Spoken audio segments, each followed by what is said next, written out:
Bem-vindos a mais um Deep Dive. Hoje, a gente vai fundo na jornada complexa da identidade e independência africana no século XX.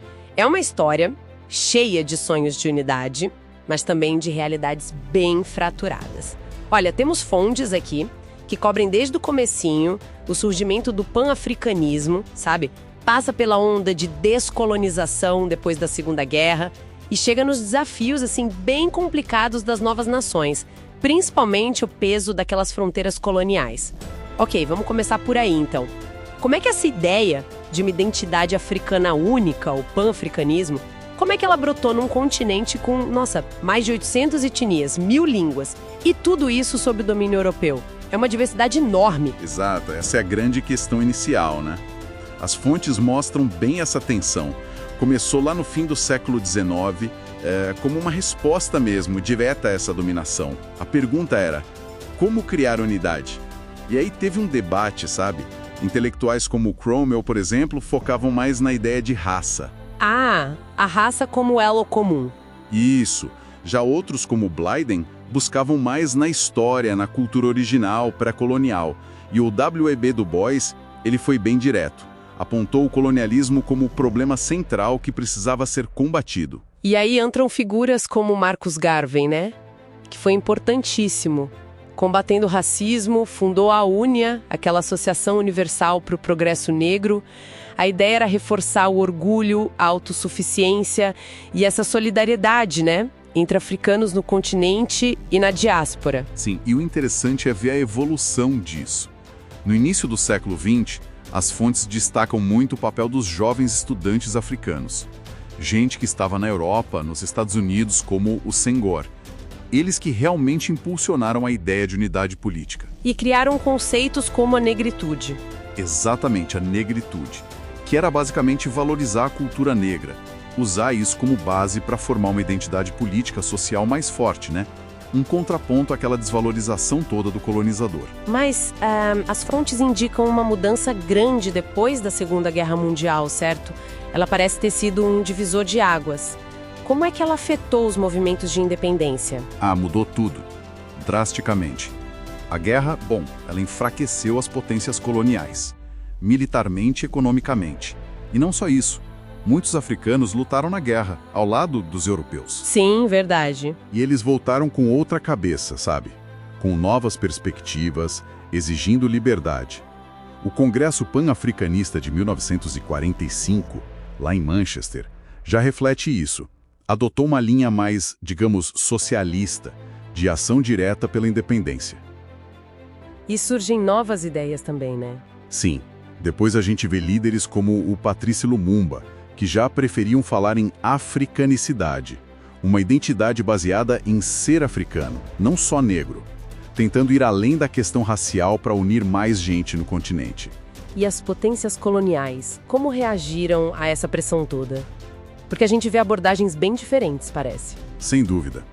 O Reino Unido, por exemplo, em vários casos, preferiu negociar. Gana, Nigéria, Quênia. Eles negociaram a independência para tentar manter alguma influência, né?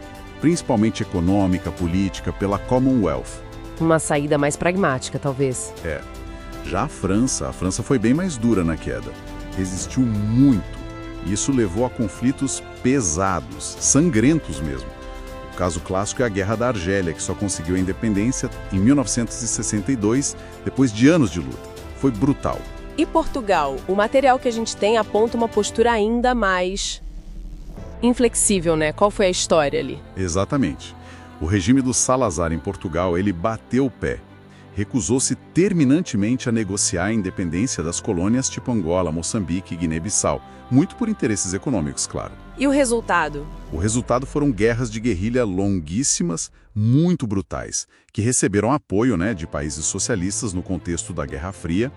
Essas guerras só foram terminar mesmo depois da Revolução dos Cravos em Portugal, lá em 1974, que derrubou a ditadura. Mas aí, essa independência que veio com tanta luta, como em Angola e Moçambique, ela não significou paz imediata. Pelo contrário, né?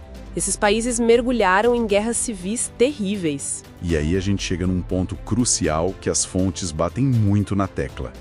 o legado explosivo das fronteiras coloniais. Aquelas linhas traçadas no mapa, sabe? Na Conferência de Berlim, lá no século XIX, os europeus decidiram tudo sem nenhuma consideração pelos povos que viviam ali. Foi totalmente arbitrário. Totalmente. Acabaram juntando grupos rivais históricos no mesmo país e, ao mesmo tempo, dividiram comunidades, grupos étnicos que tinham laços. Os mapas da época, se você compara com a distribuição dos povos, fica claríssimo. Foi uma armadilha deixada para trás. Um exemplo disso, que as fontes detalham e é muito trágico, é o genocídio em Ruanda, em 94. Parece ter uma ligação direta com essa questão das fronteiras e da manipulação étnica, né? Precisamente. As fontes mostram como os colonizadores belgas, no caso de Ruanda, eles exacerbaram tensões que já existiam entre Hutus e Tutsis. Criaram categorias raciais rígidas, favoreceram um grupo em detrimento do outro para controlar melhor. Uma tática de dividir para governar. Exato. E depois da independência, essa tensão que foi manipulada acabou sendo inflamada por propaganda de ódio. Tem aqueles terríveis 10 mandamentos do Hutu, que basicamente desumanizavam os Tutsis. E aí, bom, explodiu naquela violência absurda do genocídio. Morreu gente demais, entre 800 mil e 1 milhão de pessoas em pouquíssimo tempo. Uma coisa pavorosa. E infelizmente não foi um caso isolado, né? As fontes também mencionam o Sudão do Sul, independente em 2011 e logo depois, guerra civil, com componentes étnicos e políticos fortes também ligados a essa herança complicada. É interessante ver que as fontes debatem, né? Qual o peso exato dessas fronteiras coloniais em comparação com outros fatores? Não é que foi a única causa.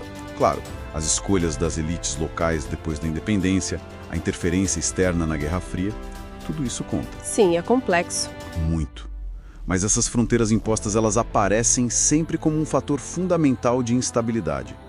E não dá para esquecer também do impacto psicológico do colonialismo, né? Como o Frantz Fanon analisou bem, aquela coisa do colonizado internalizar a visão negativa do colonizador. Isso deixa marcas profundas. Então, resumindo um pouco, o que a gente vê é o nascimento de um ideal forte de unidade, o panafricanismo, como resposta ao colonialismo. Depois, um caminho para a independência que foi, muitas vezes, longo, violento. E, no fim, esse lidado difícil, essas cicatrizes das fronteiras artificiais e da exploração. Fica muito claro, né? A independência política foi só o começo, o primeiro passo.